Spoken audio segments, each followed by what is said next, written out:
En la fiesta de cumpleaños de mi madre, ella alzó su copa y dijo, algunos hijos te llenan de orgullo, y otros desearías no tener que verlos todos los días.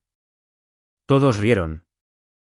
Yo sonreí y respondí, buenas noticias, tu deseo se acaba de cumplir. Me he mudado a Mónaco. No te preocupes, mamá nunca. Me llamo Harper Blake. El patio trasero en Kansas City vibraba con música de cumpleaños, luces de hadas colgadas a lo largo de la cerca y el olor a hamburguesas a la parrilla flotando por todas partes. Mamá, Susan, estaba de pie en los escalones del patio, con la copa en alto y la voz cortando la charla como si fuera la dueña de la noche. Algunos hijos te hacen sentir orgullosa todos los días, dijo, con los ojos clavados en mi hermano Brody.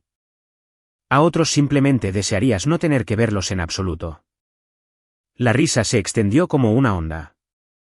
Brody sonrió con suficiencia. Papá se quedó callado, igual que siempre. Alcé mi propia copa y le devolví la sonrisa. Buenas noticias, mamá. Tu deseo se acaba de cumplir. Ya me he ido, ahora vivo en Charlotte. La música siguió sonando, pero el ambiente cambió. La sonrisa de mamá se congeló. Brody tosió sobre su cerveza. Dejé mi vaso, entré a la casa y no miré atrás. Esa fue la última fiesta familiar a la que asistí. Crecí en una casa de ladrillo rojo en las afueras de Kansas City, de esas con un camino de entrada agrietado por demasiados inviernos del medio oeste y un garaje que olía a aceite y a guantes de béisbol viejos. Mamá dirigía el lugar como un marcador deportivo. Cada punto era para Brody. Él era el lanzador del equipo de la escuela secundaria, el que recibía los botines nuevos antes de que empezara la temporada, aquel cuyos partidos llenaban el calendario en la nevera. Mi octavo cumpleaños cayó un martes. Llegué a casa de la escuela esperando algo, tal vez un pastel del supermercado, de esos baratos con globos de plástico encima. La encimera de la cocina estaba vacía, excepto por una nota, Brody tiene práctica. Pide pizza si tienes hambre. Comí cereales de pie, con la leche goteando sobre el linóleo. Papá, Robert, llegó más tarde. Se aflojó la corbata y me revolvió el pelo sin decir una palabra. Esa era su versión del lo siento. Los cumpleaños de Brody eran diferentes. Toda la cuadra aparecía. Mamá alquiló un castillo inflable un año, contrató a un tipo para asar costillas al siguiente. Se paraba en la puerta con su vestido de verano, saludando a la gente, contándole a todos cómo Brody había eliminado a todos los bateadores en la séptima entrada. Yo me sentaba en los escalones del porche contando autos, preguntándome si alguien notaba que yo estaba allí. Mamá nunca lo ocultó. Brody llegará lejos, decía mientras doblaba sus uniformes, con la tela suave de tanto lavarlos. Necesitas apoyarlo. Apoyarlo significaba renunciar a mis mañanas de sábado para sentarme en las gradas, significaba entregar mi mesada cuando su frasco de recaudación de fondos se quedaba corto. Lo hacía sin quejarme. Quejarse no te llevaba a ninguna parte en esa casa. Papá Robert trabajaba en el centro, con números y hojas de cálculo todo el día.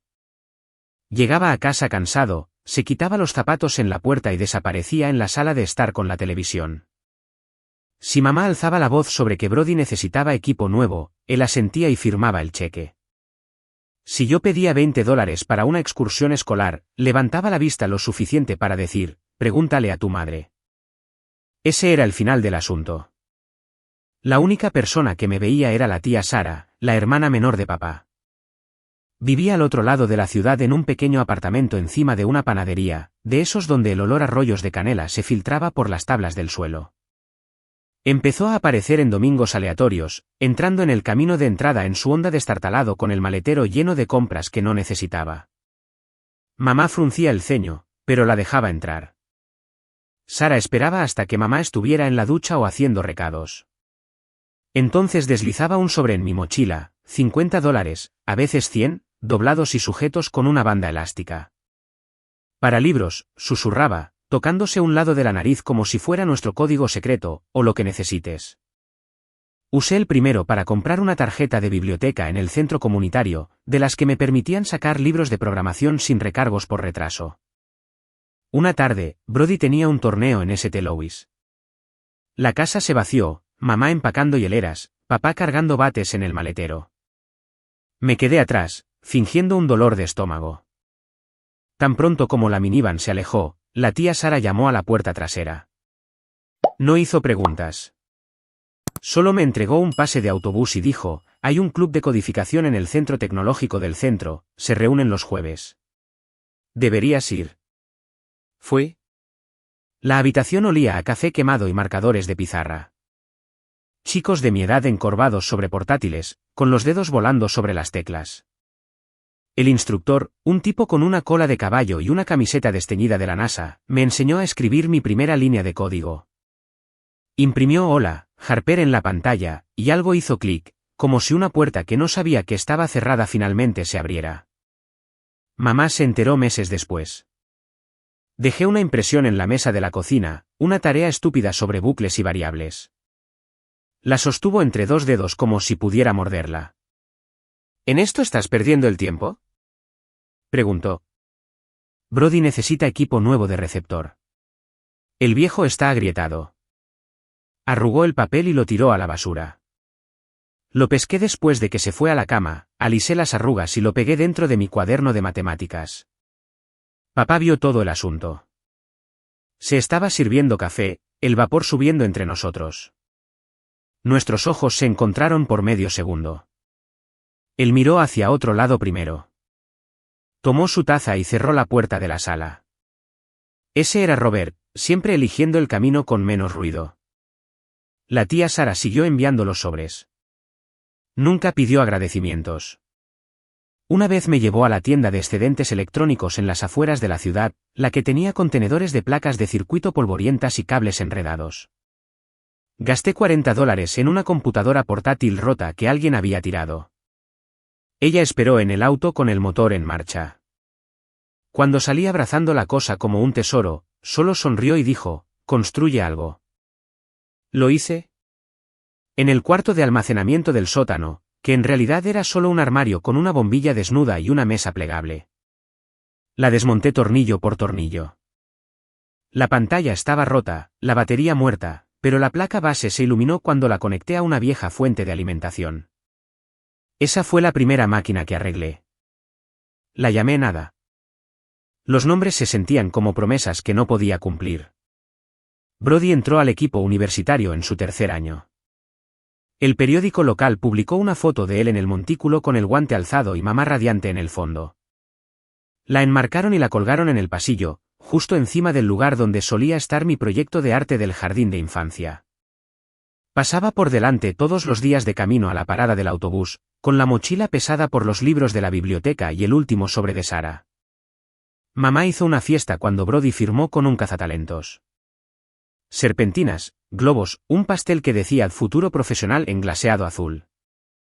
Comí un trozo de la esquina en la cocina sola, mientras la sala de estar rugía de risa. La tía Sara me encontró allí, apoyada contra la encimera, y deslizó otro sobre en mi bolsillo. Sigue adelante, dijo. Su voz era firme, como si ya supiera el final. El cuarto de almacenamiento bajo las escaleras del sótano se convirtió en mi escondite, un espacio estrecho apilado con cajas de Navidad y los viejos palos de golf de papá. Arrastré una mesa de juego desde el garaje, instalé una lámpara de cuello de cisne que encontré en una venta de garaje por $2 y reclamé el rincón como mío. La bombilla zumbaba débilmente, proyectando largas sombras sobre las paredes de concreto que olían a cartón húmedo y veranos olvidados.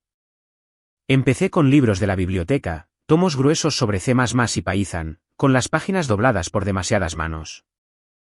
La sucursal del centro tenía una sección en la parte trasera donde el aire acondicionado zumbaba lo suficientemente fuerte como para ahogar el mundo. Sacaba 3 a la vez, los metía en mi mochila y volvía a casa en bicicleta antes de que mamá notara que me había ido. Leer código se sentía como descifrar un lenguaje secreto, cada línea un rompecabezas que solo tenía sentido si mirabas lo suficiente. La primera computadora portátil salió del dinero de los sobres de la tía Sara. Se la compré a un tipo en Craigslist que se reunió conmigo en un estacionamiento detrás de una gasolinera. La pantalla parpadeaba. Al teclado le faltaba la letra J, pero arrancaba en una línea de comandos. La llevé escaleras abajo como contrabando, la puse sobre la mesa y pasé noches abriendo la carcasa con un cuchillo de mantequilla. El polvo cubría mis dedos mientras limpiaba el ventilador, reemplazaba una batería hinchada con una recuperada de un control remoto muerto. Cuando finalmente zumbó cobrando vida sin colapsar, me recosté y miré el cursor brillante, con el corazón latiendo más fuerte que en cualquier juego de béisbol arriba.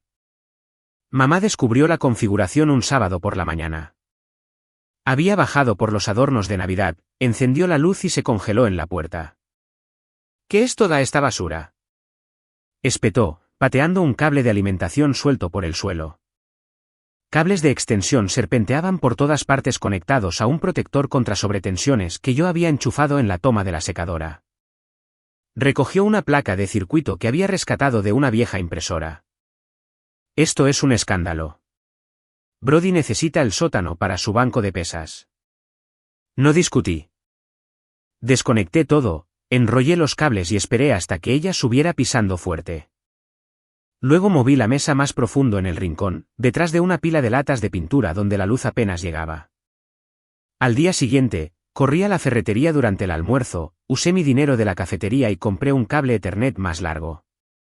Taladré un pequeño agujero a través de la viga del piso, pasé el cable hasta el router de la sala de estar cuando no había nadie en casa.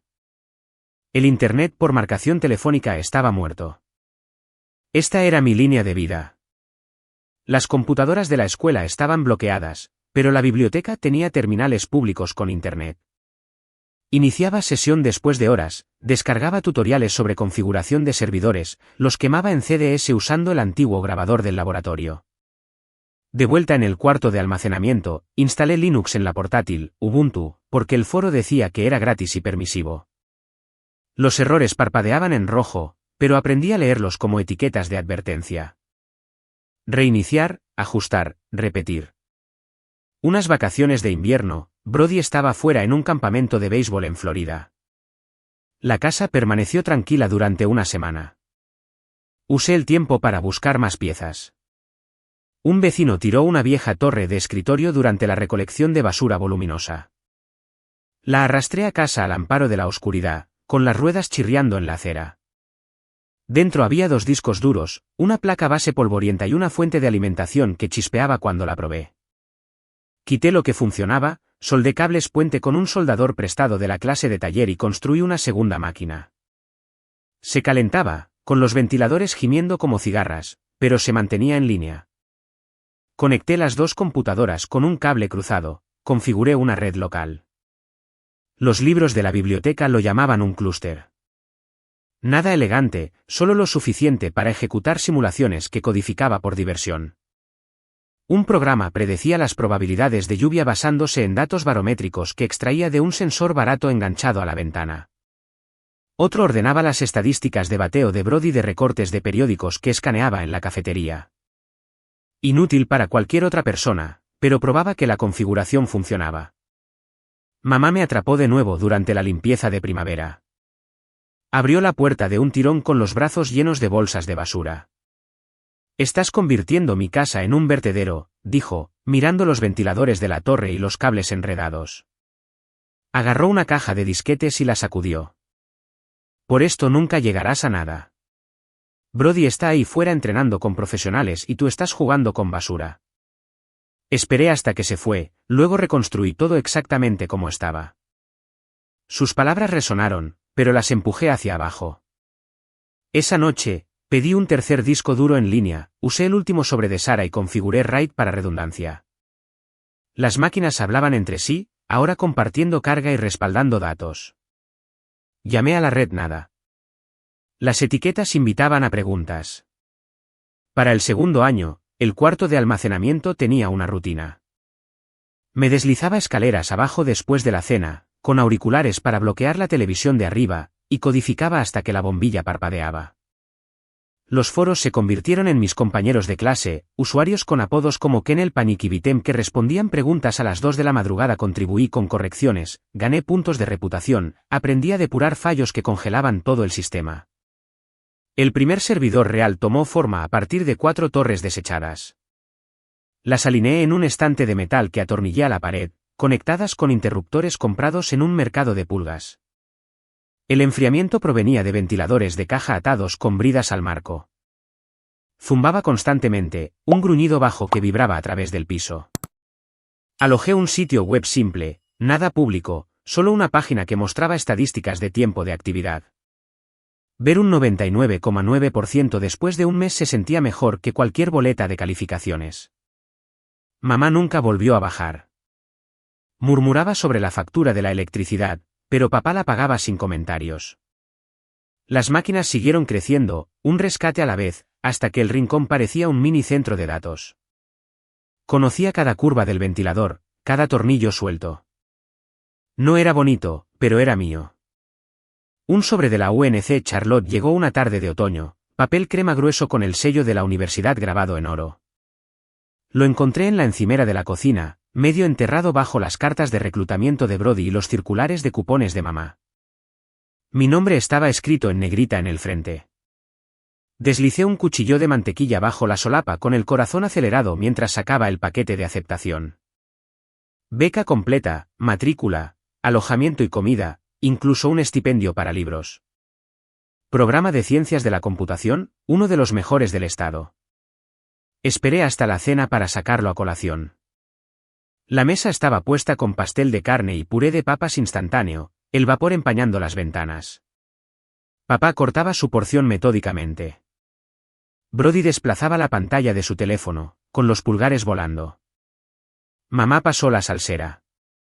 Me aclaré la garganta. Entré a la UNC Charlotte. Beca completa. El silencio cayó como una cortina. Brody miró primero, con las cejas levantadas. Papá siguió masticando. Mamá dejó la salsera con la fuerza suficiente para salpicar salsa sobre el mantel. Charlotte, repitió, con voz afilada. Eso está lejos. Al otro lado del país. No. Empujé la carta sobre la mesa. Son 900 millas, mamá, no la luna. El programa empieza en enero. Ella no tocó el papel. No vas a ir. Brody tiene exhibiciones pronto. Entrenadores universitarios volando para verlo. Él te necesita aquí para hacer recados. Mantener el horario en orden. Se volvió hacia papá. Robert, dile. Papá se limpió la boca con una servilleta. Es un largo camino, dijo, con los ojos en su plato. Eso fue todo. Sentí el calor subir a mis mejillas. Este es mi futuro, no su personal de apoyo. Mamá se inclinó hacia adelante. Tu futuro es ayudar a la familia. Si Brody es reclutado, todos nos beneficiamos. Quédate, toma clases en el colegio comunitario si eres tan lista. Fin de la discusión. Me levanté, la silla raspando fuerte contra el azulejo. No es tu decisión. Agarré la carta y me dirigí a las escaleras. Mamá me gritó algo sobre ingratitud, pero no me detuve. En mi habitación, extendí los documentos sobre la cama. Fechas de orientación, formularios de vivienda, un mapa del campus con el edificio de ingeniería marcado en rojo. Llené todo en línea esa noche usando la computadora de escritorio familiar mientras Brody se duchaba. El portal de aceptación parpadeó en verde, confirmado. Las siguientes semanas se volvieron tensas. Mamá ignoró las cajas empacadas que comencé a apilar en el pasillo. Programó las citas de fisioterapia de Brody durante mis turnos en la tienda de comestibles, obligándome a cambiar con compañeros de trabajo. Papá me llevó al DMV para una actualización de identificación estatal sin comentarios, pero se negó a CEO firmar el contrato del dormitorio. Pregúntale a tu madre, dijo de nuevo. La tía Sara apareció sin previo aviso una noche, llevándome aparte en el garaje. Me enteré, susurró, presionando una tarjeta de débito en mi mano. 500 cargados para el vuelo, y lo que sea más. Sus ojos eran firmes. ¿Vas a hacer esto? Reservé el boleto en línea. De Kansas City a Charlotte, salida en vuelo nocturno, solo ida. Imprimí la tarjeta de embarque en la biblioteca, la doblé pequeña y la metí dentro de mi libro de cálculo. La noche antes de irme, mamá me acorraló en el cuarto de lavado. Si sales por esa puerta, estás por tu cuenta. Nada de volver para las fiestas. Nada de dinero para emergencias. Doblaba las camisetas de Brody con chasquidos secos. Piénsalo bien. Le sostuve la mirada. Ya lo he hecho. El día de la partida amaneció gris y frío. Arrastré mi bolso y una mochila a la acera a las 4 de la madrugada, con el aliento empañándose en la luz del porche. Nadie se movió adentro. Había pedido un transporte compartido, $20 de la tarjeta de Sara. El conductor cargó mis maletas mientras yo miraba las ventanas oscuras. Los faros barrieron el camino de entrada. El Honda de la tía Sara apareció, con el motor rugiendo. Salió con su abrigo y el pelo en un moño desordenado. No podía dejarte ir sola, dijo, abrazándome fuerte. Condujimos al aeropuerto en silencio, con la radio tocando clásicos a bajo volumen. Ella aparcó en salidas. Abrió el maletero. Envía un mensaje cuando aterrices. El registro fue sencillo. Beck. Los niños tenían prioridad. Saludé a través de la seguridad, Sara de pie al otro lado del cristal hasta que desaparecí por el pasillo. El avión rodó mientras el sol salía rosa sobre las pistas. Presioné mi frente contra la ventana viendo cómo Kansas City se encogía abajo. Mamá envió un mensaje de texto una vez durante el vuelo: Brody tiene una cena con cazatalentos esta noche. No olvides llamar. Lo borré. La señal del cinturón de seguridad sonó. Saqué el mapa del campus, tracé la ruta desde el transporte del aeropuerto hasta mi dormitorio. 900 millas. Un nuevo código postal. Mi propia llave. El último mensaje de la tía Sara vibró cuando aterrizamos. Orgullosa de ti, niña. Construye algo grande. Lo guardé, apagué el teléfono y entré en la terminal. Charlotte olía a combustible de avión y posibilidad. El viaje al campus tomó 40 minutos. Me registré en el dormitorio, tarjeta de llave de plástico en mano, habitación 312 vacía excepto por 2 camas y un escritorio junto a la ventana. Desempaqué la computadora portátil primero, la que había reconstruido una docena de veces, la enchufé y vi la familiar pantalla de arranque brillar. No más esconderse en cuartos de almacenamiento. Esto era mío. La orientación comenzó a la mañana siguiente. Caminé por el patio con zapatillas nuevas y la sudadera con capucha de la beca cerrada contra el frío del sur. Nadie conocía mi apellido aquí. Nadie esperaba que llevara botellas de agua para las pruebas. Solo clases de código y una pizarra limpia. Charlotte llegó sin nieve ese invierno. Solo cielos grises y un frío húmedo que se filtraba a través de mi sudadera durante las conferencias matutinas. El estipendio de la beca cubría la matrícula, pero dejaba poco para comida después del alquiler. Tomé turnos en un restaurante fuera del campus. Cucharas grasientas, recargas interminables de café, propinas en billetes arrugados. El gerente me programaba para turnos dobles los fines de semana, platos traqueteando desde la apertura hasta el cierre. Las noches pertenecían al almacén en el borde industrial de la ciudad. Abastecía estantes para un distribuidor de suministros médicos, escaneando códigos de barras bajo luces fluorescentes que zumbaban como abejas enojadas. La paga era mejor, efectivo bajo la mesa por horas extras. Fichaba a las 10, cargaba cajas de jeringas y vendajes hasta que las bocinas de los montacargas se desvanecían alrededor del amanecer. El sueño llegaba a ratos entre clases, cabeceando sobre libros de texto en los cubículos de la biblioteca. Un turno de jueves se alargó. Un pedido urgente de ventiladores, hospitales luchando antes de la temporada de gripe.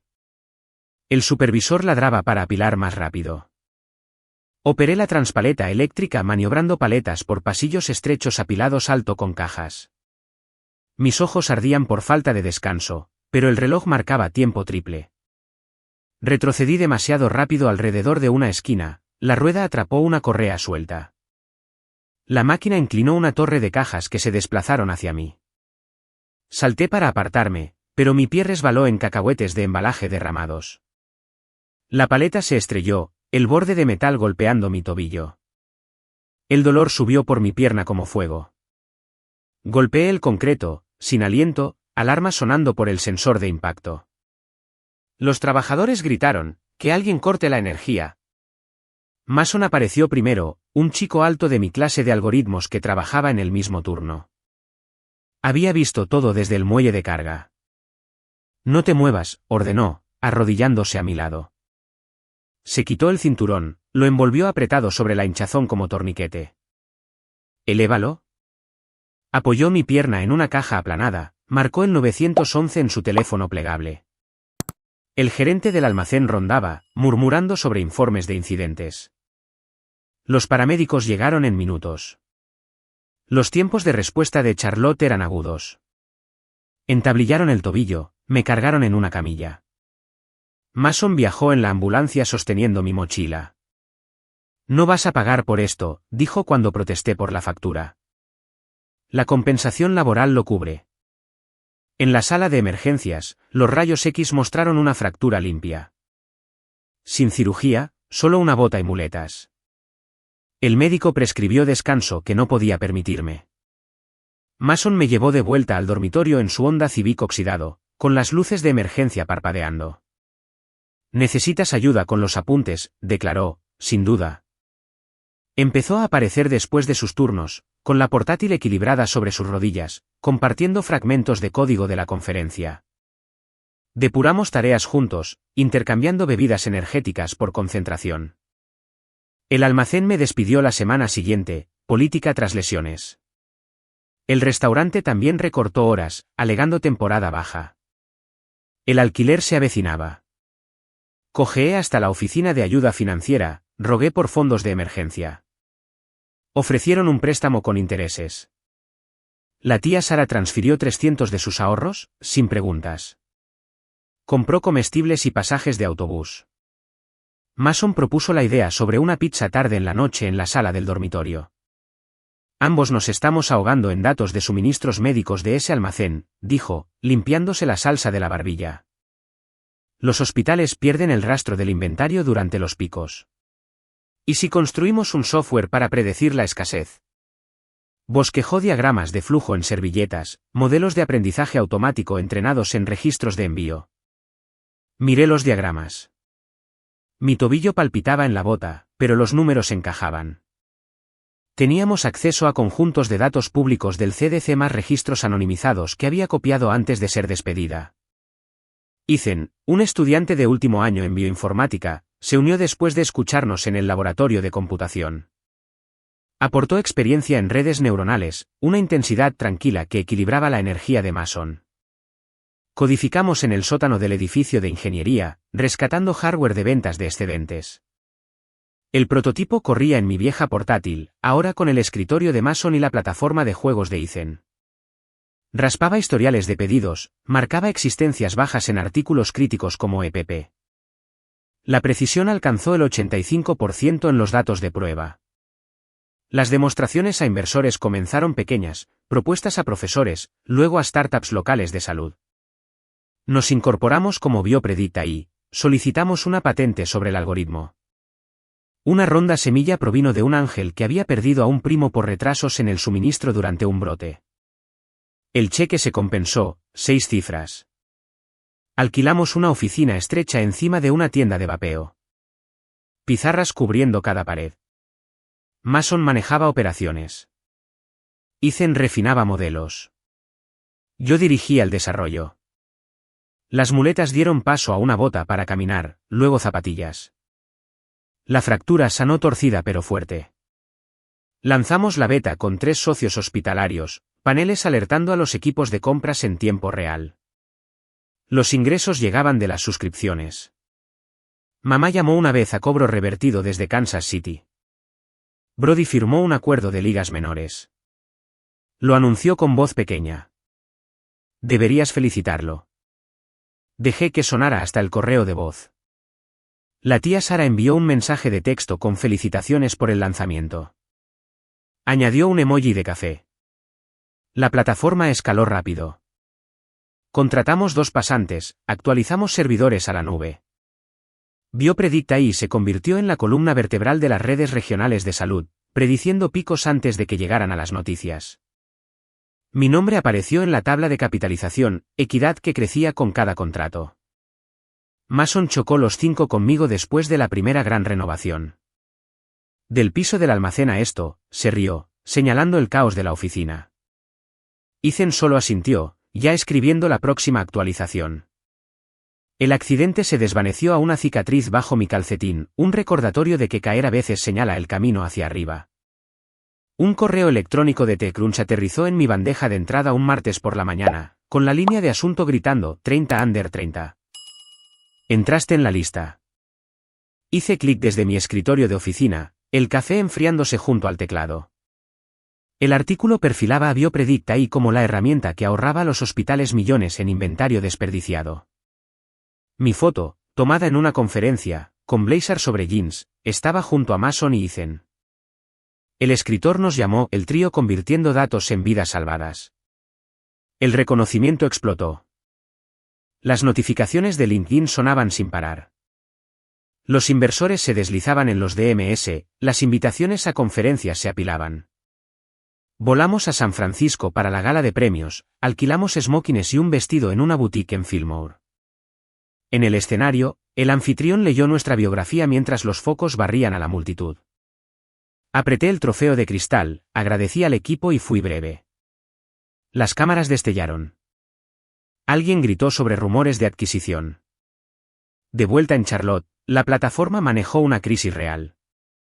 Cuando un huracán noqueó las redes eléctricas en las Carolinas, nuestro sistema redirigió los envíos de medicamentos desde almacenes no afectados, previniendo escasez en las UCIs. Los administradores de hospitales enviaron correos electrónicos de agradecimiento con historias de pacientes. Abuelas recibiendo quimioterapia a tiempo. Niños recibiendo insulina sin demora. Los ingresos alcanzaron las 7 cifras por licencias empresariales. Un gigante farmacéutico se acercó 6 meses después. Su vicepresidente voló en un jet privado hacia nuestra oficina. Hizo números en una pizarra. La oferta llegó sobre bistec en un restaurante en la azotea, compra de 8 cifras, opciones sobre acciones, bonos de retención. Mason negoció duro por la equidad de los empleados. Ethan analizó los modelos de valoración hasta las 3 de la madrugada. Firmé la hoja de términos al amanecer, con la pluma firme. El trato se cerró en una sala de conferencias en el centro, abogados barajando papeles más gruesos que libros de texto. Las transferencias electrónicas llegaron a nuestras cuentas la misma semana. Pagué préstamos estudiantiles que nunca existieron, transferí a la tía Sara suficiente para un auto nuevo. Ella respondió con una foto del lote del concesionario, con la leyenda, no más fugas del Honda. Busqué casa los fines de semana, pasando por suburbios de casas idénticas hasta que el lago Norman apareció, agua azul brillando bajo los pinos. El agente inmobiliario mostró una villa moderna en una cala tranquila, ventanas de piso a techo, muelle sobresaliendo en el lago, cocina lo suficientemente grande para un restaurante. Caminé por la gran sala vacía, los tacones resonando en la madera dura, e imaginé reuniones sin marcadores deportivos. El cierre tomó 30 días. Me mudé con cajas etiquetadas con marcador, la computadora portátil que lo empezó todo en la encimera. El área de comedor obtuvo una mesa personalizada de roble sólido, de 10 pies de largo, asientos para 10. Sin silla alta, sin lugares asignados. Lijé la superficie yo misma un fin de semana, el tinte oliendo fuerte en el aire libre. Mason ayudó a llevar los bancos, el sudor goteando mientras nivelábamos las patas. Esta es la actualización, dijo, golpeando la madera. Ethan llegó más tarde con cerveza de inauguración, instaló un centro inteligente que controlaba luces y música desde una aplicación. Bautizamos la mesa con comida para llevar, salsa de barbacoa manchando la veta, risas rebotando en los techos abovedados. El equipo de adquisición nos mantuvo como consultores. Volé a reuniones de la Junta en Nueva York, presenté pronósticos trimestrales, vi la plataforma integrarse en redes nacionales. Los comunicados de prensa anunciaron a BioPredict impulsando el 80% de los hospitales del sureste. Mi equidad se consolidó en trozos, suficiente para financiar proyectos paralelos sin rogar a los capitalistas de riesgo. Los vecinos goteaban para fiestas en el lago. Mateo, el padre soltero de al lado, trajo a su hija y una hielera de refrescos. Asamos bistecs en el muelle. Niños saltando al agua de verano. El doctor Patel, mi viejo profesor de algoritmos, condujo para un retiro de fin de semana, maravillado por la vista desde la terraza. Construiste más que código, dijo, chocando vasos. Organicé campamentos de codificación en la sala multimedia del sótano, proyector emitiendo tutoriales en la pared.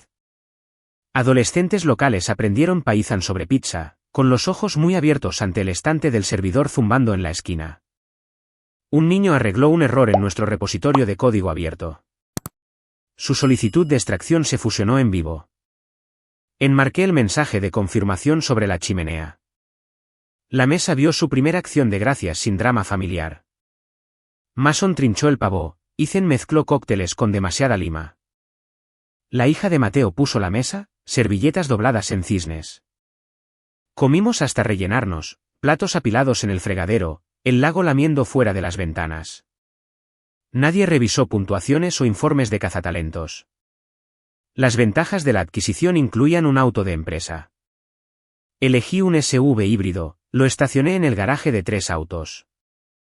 Las mañanas comenzaban con café en el muelle, portátil abierto a paneles de mercado. El dinero de la compra estaba en fondos indexados creciendo silenciosamente. Doné cantidades equivalentes a becas STEM en UNC Charlotte, anónimo al principio. TechCrunch hizo un seguimiento con una pieza de ¿Dónde están ahora? El fotógrafo me tomó en la mesa, la luz del sol entrando a través del vidrio. El artículo me citó, el éxito no es un trofeo.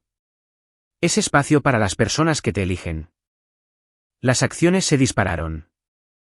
Mi patrimonio neto cruzó comas que nunca imaginé. La villa se convirtió en sede de tradiciones elegidas. Branches de domingo con mimosas, noches de juegos donde Ethan siempre ganaba en las cartas.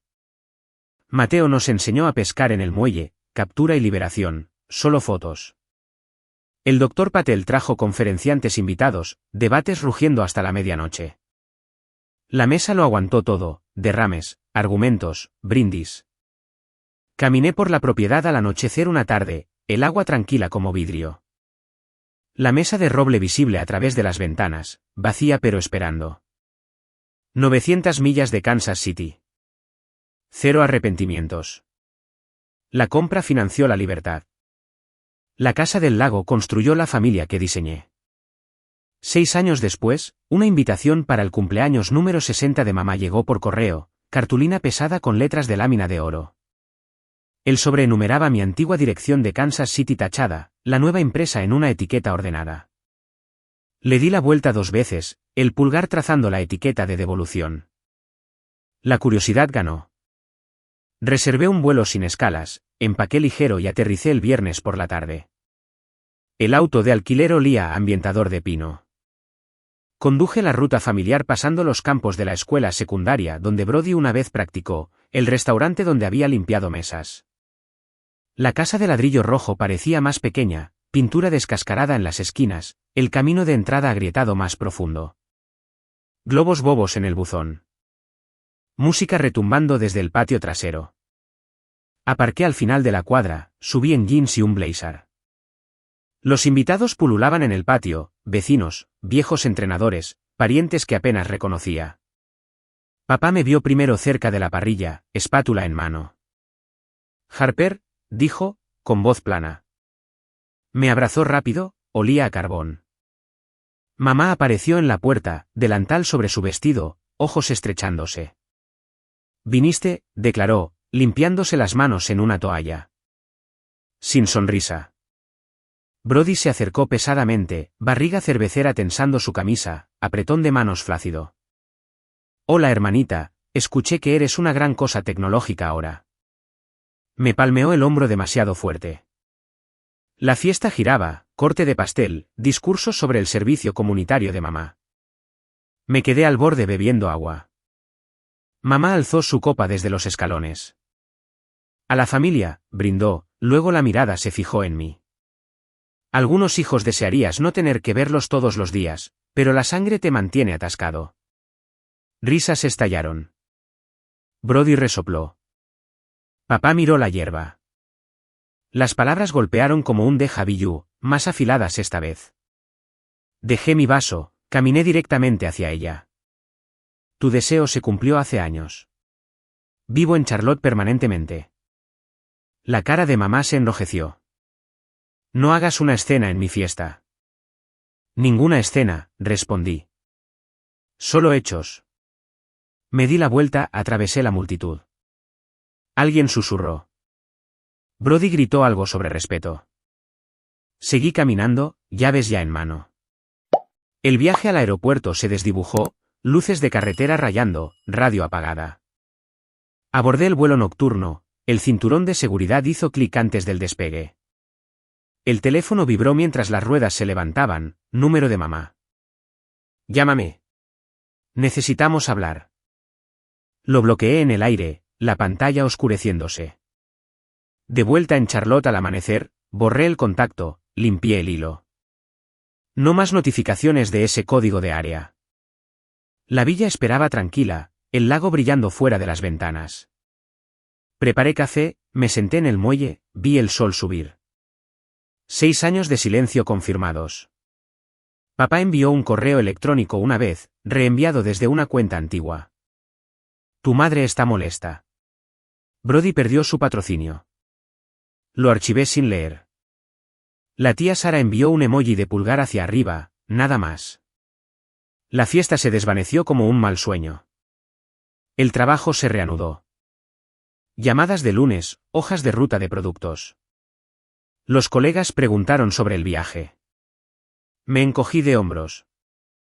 Obligación familiar cumplida. Sin detalles. La fractura de hace mucho tiempo dolía en clima frío. Esto se sentía más limpio. Cambié mi contacto de emergencia a Mason, actualicé los formularios de beneficiarios. LegalZoom hizo los documentos. Sin preguntas. El pasado se quedó en Kansas City, enterrado bajo cuerdas de globos y migajas de pastel. Una noche, Mateo asó pescado al lado. Me saludó. ¿Estás bien?, preguntó, volteando filetes. Asentí, acepté un plato. Comimos en su patio, niños persiguiendo luciérnagas. Simple, elegido. El número bloqueado intentó desde una nueva línea semanas después. El correo de voz de Brody arrastraba disculpas. Dinero necesario para honorarios de abogados. Borré sin escuchar. Papelera vaciada. Permanente. Las fotos del cumpleaños de mamá surgieron en las redes sociales de un primo, sonrisas. Ninguna mención de mi salida. Pasé de largo, dejé de seguir la cuenta. La distancia ya no eran millas. Eran configuraciones. Volé en clase ejecutiva a conferencias, hablé en paneles sobre ética de la IA. Los reporteros preguntaron sobre los orígenes. Mencioné la beca, me salté el resto. La historia se quedó en mi mente para darle forma. La tía Sara visitó una vez, condujo el circuito del lago en su nuevo sedán. Orgullosa no lo cubre, dijo durante la cena. Brindamos con agua con gas. Se fue con sobras. Sin mirada atrás. La invitación fue a un cajón, luego a la trituradora, confeti de papel para una cama de jardín, raíces en suelo nuevo. Kansas City se convirtió en un punto en aplicaciones meteorológicas revisadas para vuelos, nada más. La humedad de Charlotte se sentía familiar ahora, mañanas crujientes fuera del agua. Corrí por el camino del muelle al amanecer. Auriculares puestos, lista de reproducción alta. Marcador de un año. Sin tarjetas, sin llamadas. Silencio dorado. Organicé un retiro de equipo en la villa, sesiones de estrategia alrededor de la mesa de roble. Pizarras en caballetes. Ethan bosquejó hojas de ruta. Mason pidió catering. Productivo. Específico. El eco de Drakkit Roy solo en la memoria. Desvanecido como código viejo. Lo sobrescribí línea por línea. Nuevos compromisos, compilaciones limpias. La Navidad final de Charlotte ese año abrió las puertas de la villa de par en par. Luces de cadena parpadeando a lo largo del muelle. Aroma a pino flotando desde el árbol en la gran sala. Había enviado invitaciones semanas antes, tarjetas simples con coordenadas del lago. Los invitados llegaron con platos cubiertos y regalos envueltos, neumáticos crujiendo en el camino de grava. La tía Sara entró primero, maletero cargado con cajas de panadería de su favorita en Charlotte. Me abrazó en el umbral, abrigo espolvoreado con nieve ligera de las montañas. Ethan siguió en su sedán eléctrico llevando una caja de cerveza artesanal. Mateo y su hija subieron los escalones, brazos llenos de tamales caseros. El doctor Patel llegó el último, bufanda anudada ordenada, llevando una lata de nueces especiadas. Nos reunimos alrededor de la mesa de roble, 10 asientos llenos exactamente. Velas parpadeaban en portavelas de vidrio, platos apilados alto con pavó, relleno y el famoso pastel de nueces de Sara. La risa se elevó sobre los cubiertos chocando. La hija de Mateo pasó la salsa. Ethan sirvió recargas. El doctor Patel compartió historias de avances en el campus. Sin agendas, sin llevar la cuenta. Mi teléfono vibró a mitad de la comida. Número desconocido, código de área de Kansas City. Lo silencié, pero sonó de nuevo. Fui a la cocina, contesté bajo. La voz de mamá crujió. Brody perdió todo. Patrocinios desaparecidos. Casa embargada, demandas acumulándose. Necesita ayuda. Miré a la mesa. Sara cortando pastel, Ethan tomando fotos. Mateo enseñando al niño un truco de cartas. Dile que llame a un abogado, dije. Es familia, presionó mamá. Tienes dinero ahora. Esta mesa no tiene espacio para nadie, que me empujó fuera. Terminé la llamada, bloqueé el número, apagué el teléfono, volví a mi asiento. Ethan levantó una ceja. Sacudí la cabeza una vez. La conversación fluyó. El postre cambió a anuncios. Me puse de pie, copa en mano. Una cosa más. Expliqué la Fundación Harper Blake, dinero semilla de residuales de adquisición enfocado en becas completas para estudiantes estén de bajos ingresos que enfrentan resistencia familiar. Las solicitudes abrían en enero. Mentoría incorporada. El doctor Patel se ofreció a presidir la junta. Sara se secó una lágrima, asintió firme. Brindamos por el fondo, las copas repicando. La hija de Mateo preguntó si podía aplicar algún día. Absolutamente, respondí. La mesa estalló en planes, recaudaciones de fondos, campamentos de codificación, redes de exalumnos. La energía zumbaba como en los días de inicio.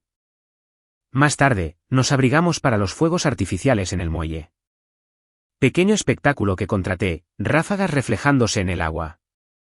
Los niños exclamaron, los adultos tomaron fotos.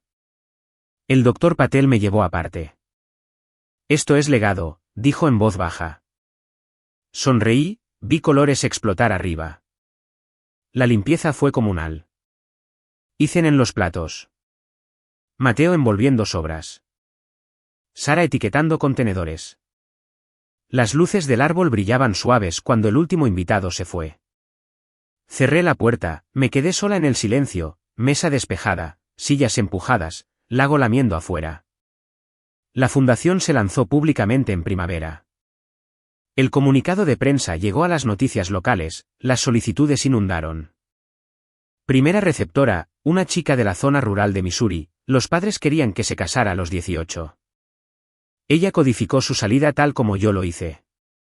La conocí en la orientación, le entregué el cheque personalmente. Mamá intentó una vez más. Una carta reenviada desde una dirección antigua suplicando por los costos de rehabilitación de Brody. Marqué devolver al remitente, la dejé en el buzón. No se necesitaba respuesta. La tía Sara se mudó más cerca. Compró un condominio a 10 minutos. Las cenas de domingo se convirtieron en rutina. Sus recetas, mi parrilla. Ethan y Mateo se unían a menudo. Los niños creciendo rápido. El doctor Patel se retiró, consultó para la Fundación Pro Bono. La mesa albergó hitos, premios de subvenciones, cumpleaños. Martes tranquilos con comida para llevar. Los asientos rotaban, pero el núcleo se mantenía. Sin lugares vacíos para la culpa. Años después, la fundación financió a docenas. Los graduados enviaban actualizaciones, patentes presentadas, empresas iniciadas. Enmarqué sus correos electrónicos sobre la chimenea junto al trofeo de TechCrunch. Una tranquila nochebuena, me senté sola a la mesa, café humeante. Teléfono silencioso, lago congelado en los bordes. La familia no era sangre. Eran las personas que aparecían, se quedaban, te elegían de vuelta. Había construido eso completo, cortado de las viejas raíces, profundo en lo nuevo. La lección se cristalizó. La verdadera familia es la mesa que pones, las puertas que abres, las manos que sostienes sin obligación. Charlotte, elegida para siempre.